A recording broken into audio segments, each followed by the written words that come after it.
Hi everyone. ದೇವರ ನೈವೇದ್ಯಕ್ಕೆ ಹಾಗೂ ಪ್ರಸಾದಕ್ಕೆ ಬಹಳ ಶ್ರೇಷ್ಠವಾದ ತುಂಬಾ ರುಚಿಯಾದ ಕಾಬೂಲ್ ಕಡಲೆ ಉಸ್ಲಿ ಮಾಡೋದಕ್ಕೆ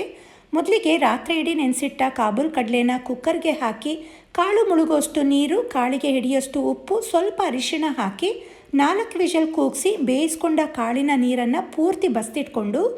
ಈಗ ಒಂದು ಪ್ಯಾನ್ನಲ್ಲಿ ಕೊತ್ತಂಬರಿ ಕಾಳು, ಜೀರಿಗೆ, ಬಿಳಿ ಎಳ್ಳು, ಒಣಮೆಣಸು ಹಾಕಿ ಡ್ರೈ ರೋಸ್ಟ್ ಮಾಡಿ ಇದನ್ನು ಆರಿಸಿ ಒಂದು ಜಾರ್ಗೆ ಹಾಕಿ ಮೊದಲಿಗೆ ಇದನ್ನಷ್ಟೇ ಪೌಡರ್ ಮಾಡಿಕೊಂಡು